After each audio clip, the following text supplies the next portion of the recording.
Welcome to this new episode of Becoming a Post-Growth Planner, Challenges and Obstacles to Changing Roles and Practices. Today I have a very special guest with me, Gavin Daly, joining in from Liverpool. Gavin, welcome. Thanks for having me, Christian. It's a real pleasure to be here and to be invited onto the podcast and the opportunity to chat through my work with you. You have a very special background because you are actually coming from practice to think about post-growth.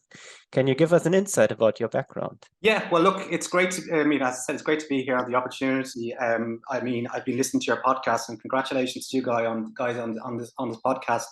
It's a real great project and really timely given what's going on in the world, and it's also been really useful, inspirational for me to listen to other scholars and working across Europe and North America with thinking about post-growth planning. So my name's Gavin Daly. I'm from Ireland. I'm a PhD researcher at the University of Liverpool, studying in degrowth, post-growth planning. I also work for the European Spatial Planning Observatory Network. So the acronym was ESPON in Luxembourg, and where we study spatial planning and territorial systems all across Europe. So I have a background in planning consultancy. I was a former ministerial advisor to the Irish Minister for Spatial Planning and Climate Change. So I've worked in consultancy in private practice, mostly on renewable energy, on commercial development, and I'm also have a background in activism in climate change, biodiversity, water quality issues, particularly as they interrelate with the planning system. Great. So quite some insights. Which observations did you make in practice that brought you to really challenge the issues of growth and to see the adverse effects, and that made you then really think that you want to explore something different, a new avenue? Well, I think for me, when I started working as a planner in the early 2000s, having graduated from the University of Newcastle in the UK, and I was straight into working as a planning consultant on the front line, working with property developers on large-scale residential and commercial schemes, on rezoning submissions, on a whole range of infrastructure projects, and also working as a consultant for local authorities in Ireland. And people may recall the 2000s in Ireland was the middle of what we now look back and call the Celtic Tiger property bubble and boom. And we were just moving along as planning consultants, is all I ever knew. As a planner working in planning, it was all about development, it was all about new stuff, and it was all an exciting time in urban regeneration, dockland regeneration. Ireland had never experienced the scale of growth which we had given our history, and that was the narrative, that was a discourse at the time. We didn't question it. And then in 2009, it all went spectacularly bust. And from the years 2009 2014, Ireland had a massive recession. We had the IMF bailout. We had a very febrile time in Ireland with lots of emigration, and planning was very much fingered and pointed at as being one of the main culprits and causes of this calamitous collapse. And so that got me thinking during that period of time. I became redundant myself, lost my job in the private consultancy. I was fortunate, I'd been doing a lot of activism and background work for the Irish Green Party in policy, because all the way during that period, my original undergraduate was in environmental resource management before I went into planning. So I've always been an environmentalist at heart, and I always felt very uncomfortable about some of the things that I was required to be a planner. So during that period of time, I was fortunate enough that the Green Party got the ministerial post for planning and climate change, and I got the opportunity to work at the highest level of government, working on planning legislation, reform of the planning system in the context of the collapse and the deregulatory era of the Celtic Tiger. And so that's what started to get me to think about post-growth planning. I started thinking during that period of time, difficult now looking back at it, the scale of the crisis that we had at that time, given the many crises. But it was just, I started to think then about, this is more of a paradigmatic issue we need to address here. Climate change, because I was working on the climate change brief, and somehow, the idea of growth and addressing our emissions seemed to be incongruous, and there's a distance between them. So I started to think then about post-growth planning. Yeah, obviously it was a massive crisis impacting on you, also on your colleagues. If we look back from today, we are still not there that post-growth planning is an established way of thinking. So if you look back at the past 10, 15 years, what about your colleagues from these times? Did you observe harsh reactions or some support, or did they change their thinking after the crash times and then the recoveries and maybe back to growth as normal? It was really interesting because nobody was really ready to have these conversations. The prevailing narrative around planning at the time was, how do we readjust our priorities to meet the prevailing economic rationalities and values of the day? So it was all about getting back to growth. I remember actually vividly being asked to attend a conference, and I wanted to talk about post-growth planning because I started reading into degrowth literature at the time. I started reading into like limits to growth and all of these ideas. It was a very, as I said, febrile time in Ireland. I was going to a lot of conferences around collapse dynamics. The issue around energy was big then. Peak oil was very much on the agenda, given the huge high oil prices that had been in the run up to the crises. So these ideas were very much floating around, but not really in the mainstream. The mainstream narrative was, how do we get back to growth? And I remember actually in 2014, there was a big conference in Irish planning on, and I was asked to attend it, but I didn't end up being asked to speak because I wanted to speak about these ideas. And it was kind of, the title of it was 50 years of planning, time to lead the change and plan for growth. So it was just getting back to the same narrative. And then in the subsequent years since then, we've had a massive upsurge in kind of new growth orientated planning policies in Ireland around housing, because one of the consequences of the collapse was a complete collapse in new housing construction, to such an extent that we've got a massive housing crisis today, because nobody was building houses during those years of recession. So now the planning system was all about returning to growth, development. We need more housing, supply is the dominant narrative. And if you challenge that in those intervening years, I think at the time there was a great paper I read about, this was the end of planning as we've known it, but actually it was a continuation of business as usual. Kind of neoliberalism tends to emerge unfazed from these crises. So really it remained a kind of fringe discourse within the planning debate. Yeah, and in your PhD research at the University of Liverpool, which also brought us into context some years ago already, you looked also a bit into shrinking cities and maybe other context conditions than growth. Well, I really got into shrinking cities because at the time when I started working for the minister, a colleague of mine handed me a very short paper by two university professors from Rutgers University in the US called Frank and Deborah Popper, a husband and wife team, who wrote a book called The Buffalo Commons. And it was a very short paper in the Post-Carbon Reader about the Buffalo Commons and smart decline or planned shrinkage. And I started reading into this, and that got me into this whole literature on shrinking cities and the narratives, especially emerging from the US, etc., about these ideas about how we in these spaces where growth has already collapsed. There's no, what type of narratives and what type of policies are planners using in those spaces. And this got me thinking, because a big stream in the degrowth literature is about only in crises do you get opportunity for real change. And so I went to a few conferences in the United States, and I visited a few places like Buffalo, New York, where there's very small grassroots organizations emerging from the kind of detritus of post-capital, post-industrial development, where there's no investment, where the state is often retreated.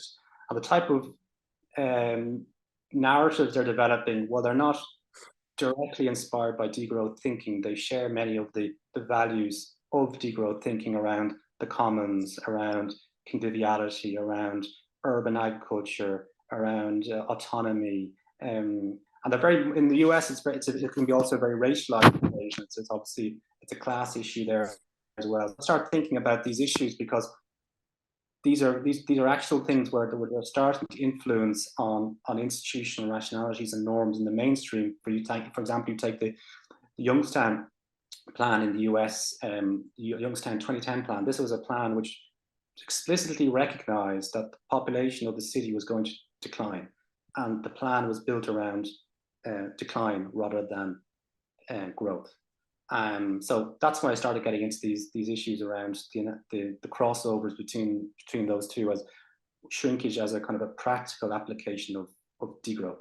Yeah, in my experience also in Detroit, I've observed that there is a lot of different alternative practices from civil society support, basically where the state has fully retreated, but that there is still a very deeply entrenched growth policy at large parts of the state level and public policy level, including partly planning, as long as it's still there.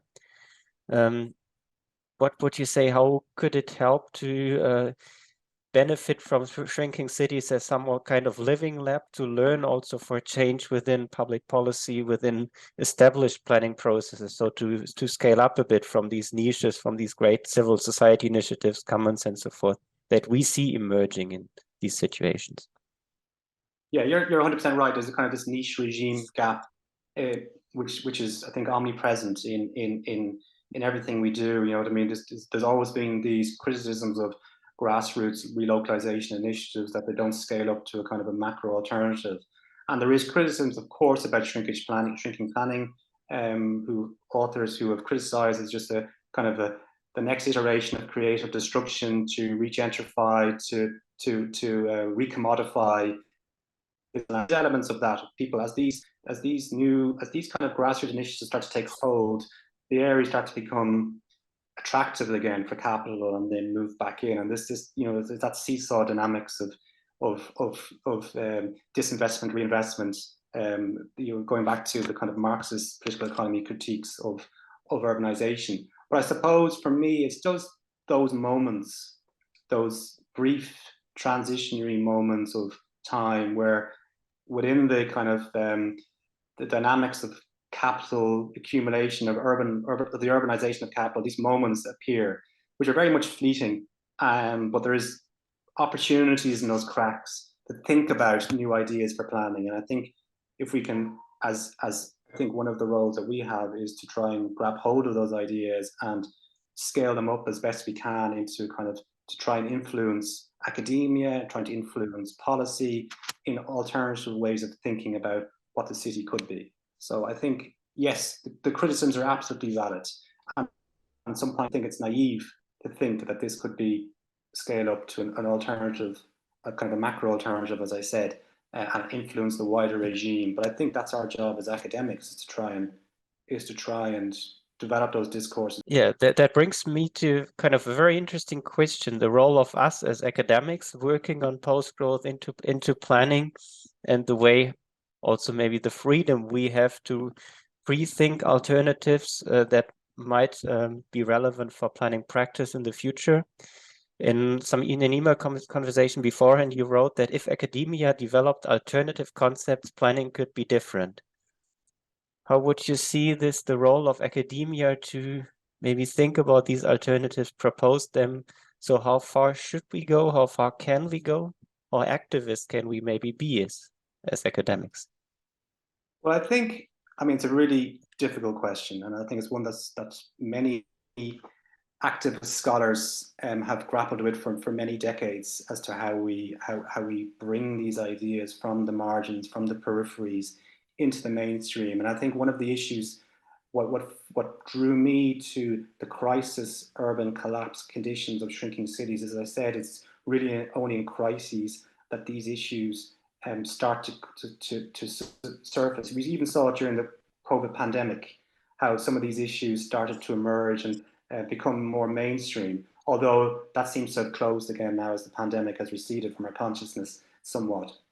But there's an all wider issue around crises, the unfolding global crisis that we have around climate change, around energy, all of these issues. But there's somewhat of a creeping normalcy.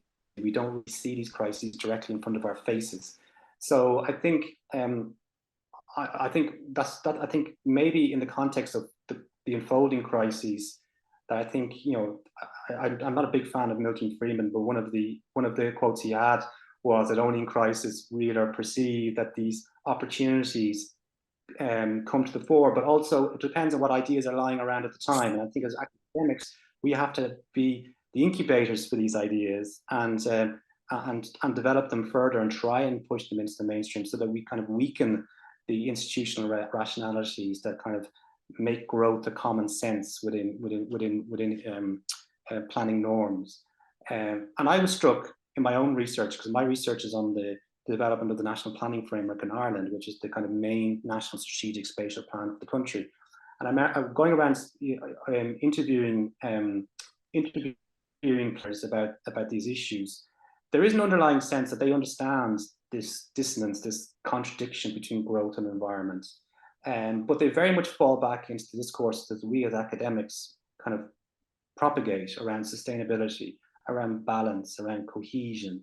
And in my own work in Europe, the European Spatial Planning Observatory Network, I've seen firsthand like how these narratives are actually really influential on what planners do on the ground. Although they won't be directly aware of them themselves, issues around polycentricity, functional urban areas, nodes, networks, all of these spaces of flows, this kind of market-orientated, competition-driven planning discourses that we use.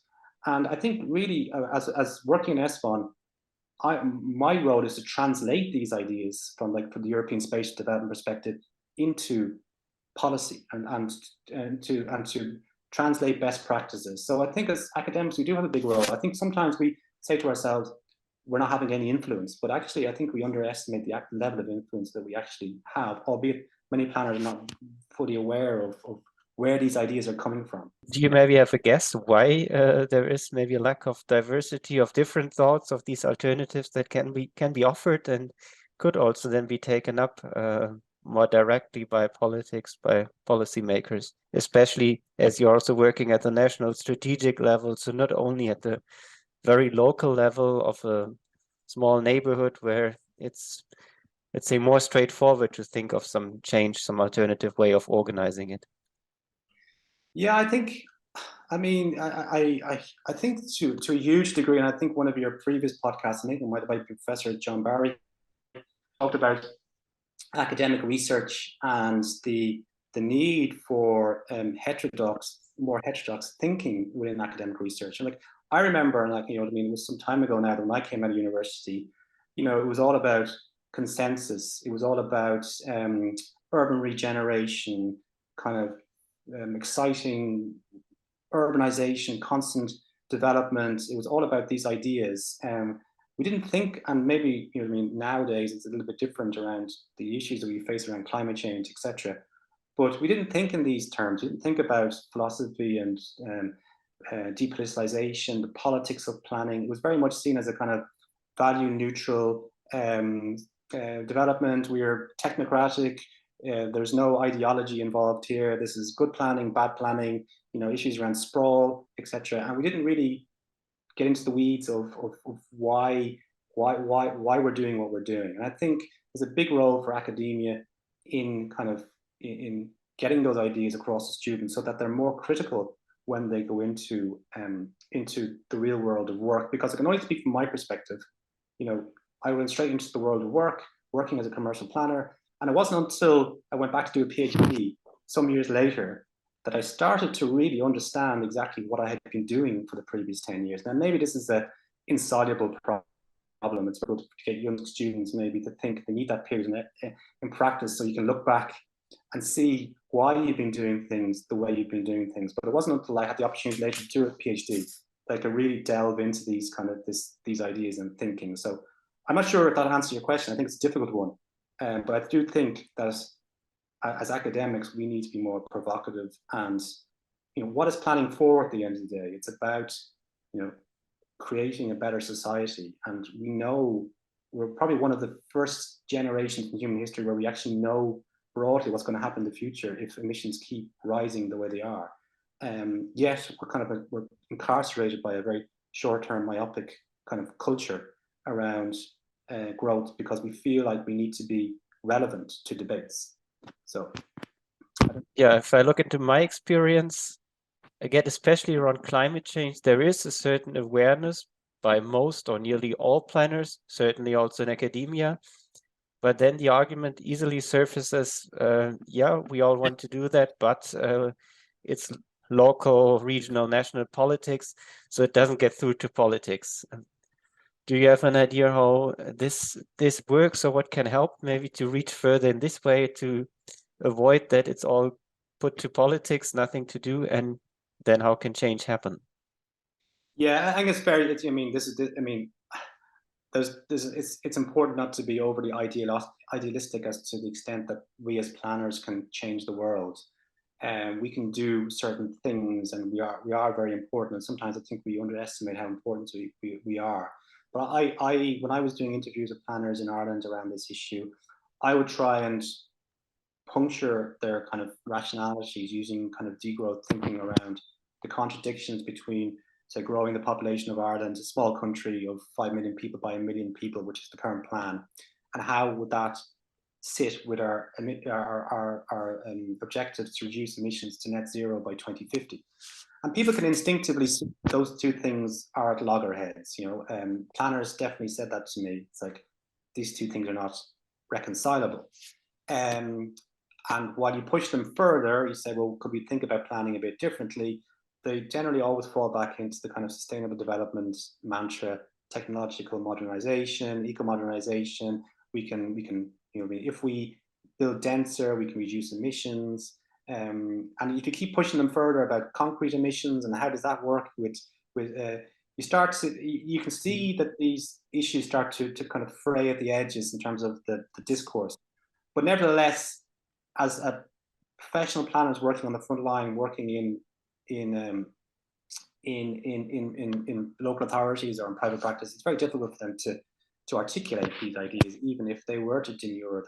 They often talk about their careers being at risk. They couldn't say these things.